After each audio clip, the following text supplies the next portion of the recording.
Sometimes the soul needs to fall asleep, just so it can reawaken with a brand new purpose in life. Explore the moving stories of second chances and the incredible power of starting over from scratch. Subscribe now and witness the beauty of a fresh start today. My son called me from the side of the road at 11:47 at night. I know the exact time because I was still awake, sitting in my recliner with the television on low, the way I've done most nights since my wife passed. He didn't say hello. He said, "Dad, she told him I was trash."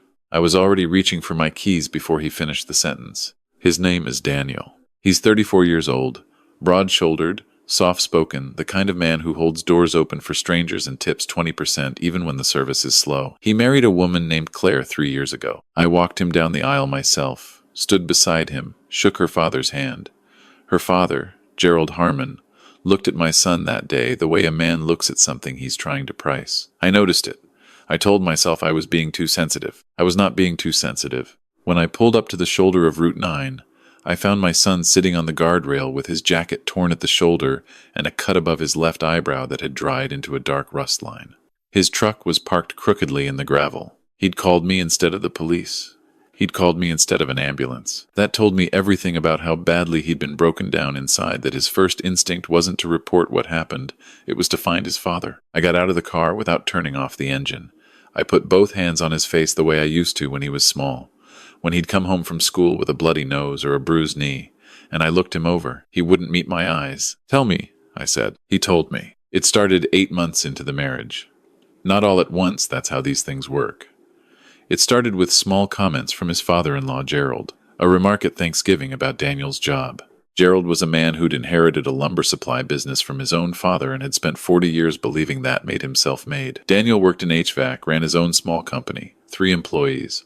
Honest work, good income. Gerald never once asked him about it. At dinner, Gerald would talk around Daniel. Not to him. Around him, the way you talk around furniture. Then Claire began repeating things. Not her own thoughts, Gerald's thoughts, restated in Claire's voice. "My father thinks we should live closer to them. My father says we're spending too much. My father mentioned that maybe you should look into a business partner with more capital." Always Gerald, always filtered through Claire, who had been raised to believe her father's opinions were facts. Daniel told me some of this over time. I listened. I said, "The things a father says, give it time. She loves you. In-laws take adjustment." I believed what I was saying.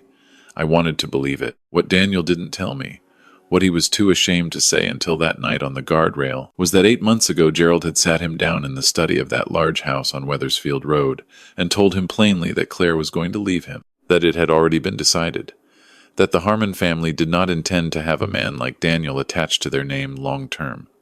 Gerald used the phrase "a man like you" 4 times in that conversation.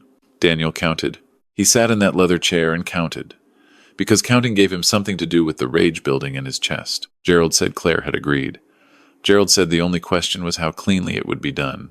Gerald said Daniel could walk away with his dignity or be walked away from with nothing. Daniel went home that night and didn't say a word to Claire. He was waiting for her to tell him. He was waiting for his wife to look at him and say what her father had said. She never did. She brought him coffee the next morning. She laughed at something on television that night. And Daniel, who loved her, decided he had misunderstood.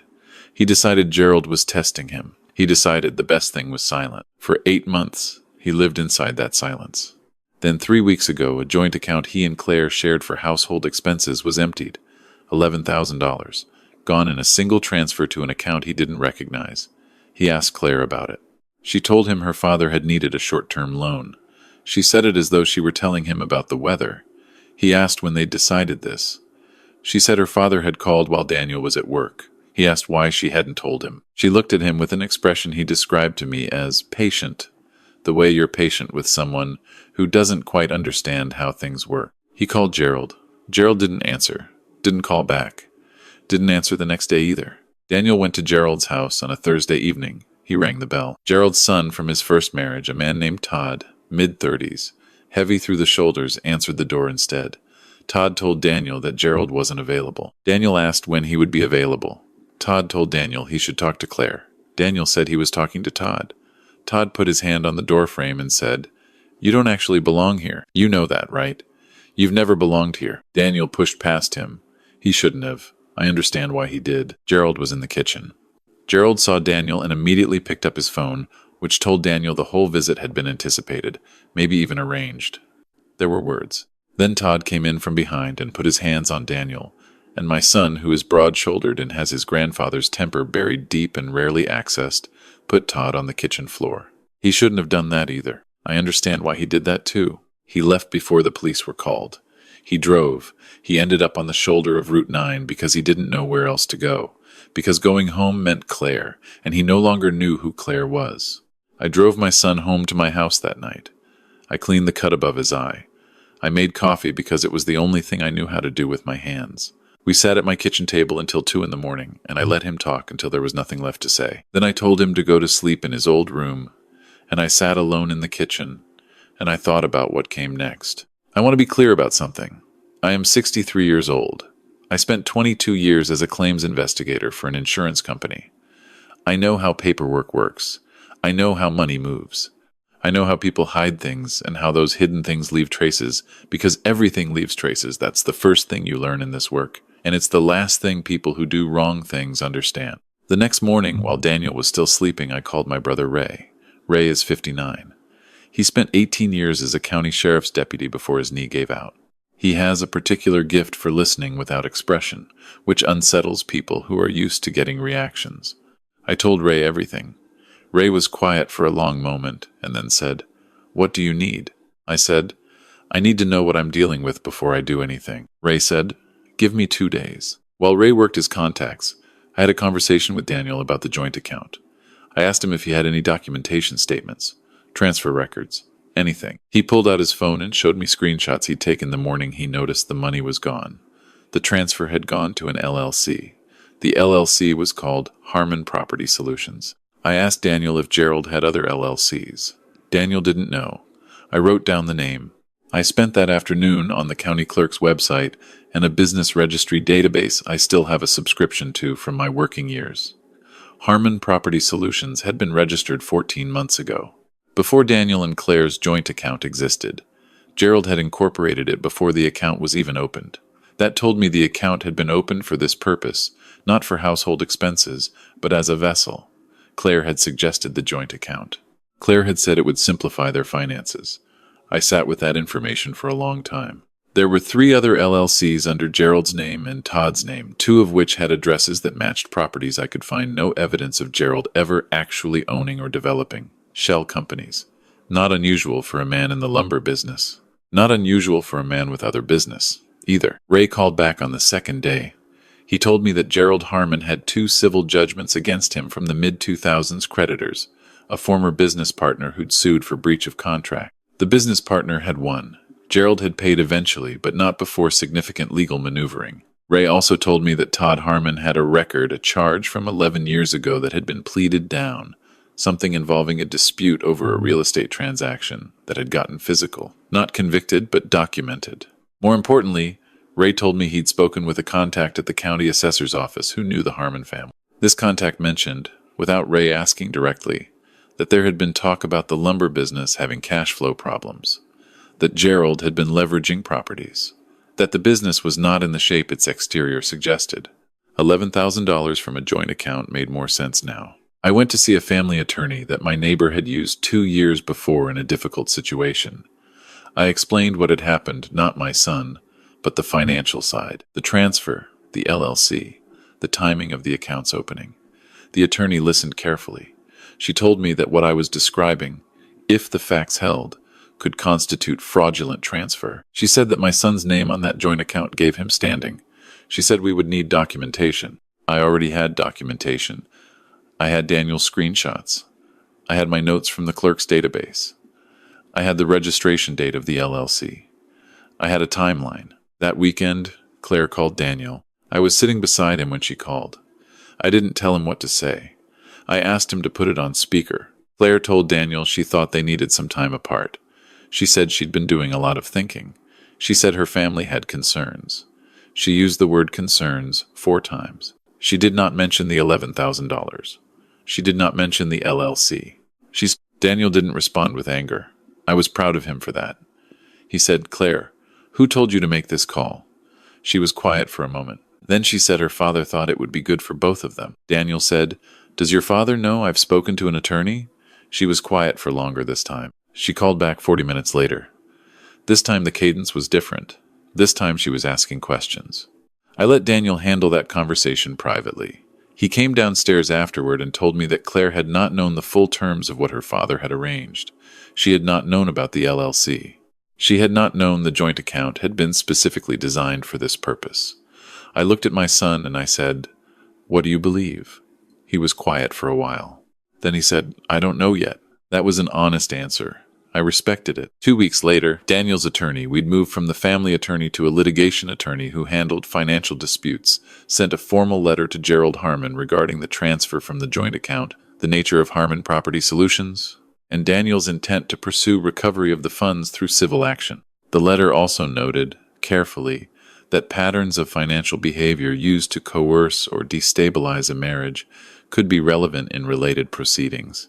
Gerald called Daniel within 3 hours of the letter being delivered. I know because Daniel's attorney had advised him not to answer. So Daniel didn't answer, and the voicemail Gerald left was recorded. Gerald was not calm in this voicemail. Gerald used language that told me a great deal about who this man was when he believed no one with any power was listening. He used the phrase, "you people," once, and then again. That voicemail was added to the file. Ray had advised me early on to let the legal process do its work, which was advice I mostly followed. But I want to be honest, there was an afternoon about 10 days into all this where I drove out to Wethersfield Road alone and sat in my car across from that large house and thought hard thoughts. I am 63 years old, and I have buried a wife and raised a son on my own and worked for 40 years. And I sat in that car and I thought about the word trash and what it means when one man uses it about another man's son, and I let myself feel the full weight of that for about 15 minutes. Then I drove home, because rage is not a plan. I had learned that a long time ago. The legal process, as it turned out, did not need much help. Gerald's attorney contacted Daniel's attorney 6 days after the initial letter. They wanted to discuss resolution. Daniel's attorney, who had a talent for flat, patient silence in negotiations, let them discuss. Gerald was offering to return the money. Daniel's attorney noted that returning the money was the baseline expectation, not a resolution, and that her client was also owed a formal accounting of how the funds had been used, whether any other marital assets had been directed to Gerald's entities, and documentation confirming no further transfers had occurred. Gerald's attorney pushed back.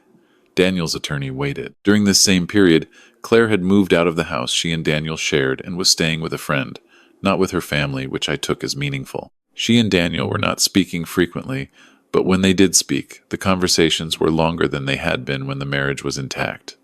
That was also meaningful. I didn't say anything about it. It was not my marriage. The accounting Gerald's attorney eventually produced revealed that the $11,000 had not been the only transfer. 7 months earlier, a home warranty refund that should have gone to Daniel and Claire's household account had been redirected. Gerald had been CC'd on the home warranty as an interested party at the time of purchase, a fact Claire said she hadn't understood the implication of. The refund was $1,400, smaller, but documented. The total recovery demand was just over $13,000 with interest. Gerald paid it. He paid it in a single transfer, 14 days after his attorney first made contact. In the same quiet way that powerful men who have been caught doing small things pay quickly, without acknowledgement, as though speed can replace remorse. Daniel's attorney also filed a formal complaint with the State Business Registry regarding the LLC and its apparent purpose. I don't know yet where that leads. These things take time. What I do know is this. On a Thursday evening, about a month after that night on Route 9, Daniel came over for dinner. He helped me cut vegetables, which he's always done badly, the same way since he was 12 years old, and I told him so, and he laughed the way he used to laugh before the last 3 years. We ate at the kitchen table. The television was on low the way it always is. He told me that he and Claire had been talking. Really talking, he said, not the way they'd talked during the marriage, which he now understood had been managed, supervised by her father's presence even when Gerald wasn't in the room. He said Claire had spoken to a therapist. He said she was asking questions he hadn't heard her ask before. He said he didn't know what it meant for the marriage. He said he wasn't sure what he wanted. I told him that not knowing was allowed, that he had time, that the only thing he owed anyone was honesty himself first, then her. He nodded. He looked out the kitchen window at the yard where I'd taught him to throw a baseball, where he'd learned to drive on the grass because I was afraid of him hitting the mailbox on the road. He said, He actually called me trash, Dad. He said it to my face. He thought that was going to be the end of it. I said, people who think they can put a price on a person's worth are always surprised when the accounting comes back different than they expected. My son looked at me for a moment and then smiled the way he used to smile when he was young, and I'd said something that made sense to him. We finished dinner. I washed the dishes. He drove home. I sat back down in my recliner with the television on low, the way I do most nights, and I thought about my wife, who had a saying she'd repeated throughout our marriage whenever she encountered cruelty dressed up as respectability. She'd say, "A man who has to tell you what he's worth doesn't know what he's worth." Gerald Harmon spent 30 years building a name. He used it to try to take something from my son, not just money, but dignity. The kind of dignity that a man carries quietly, that doesn't announce itself, that you only notice when someone tries to take it and finds they can't. They couldn't take it. I made sure of that. And Daniel, broad-shouldered, soft-spoken, holds doors open for strangers. He made sure of it too. That's enough for me. That's more than enough.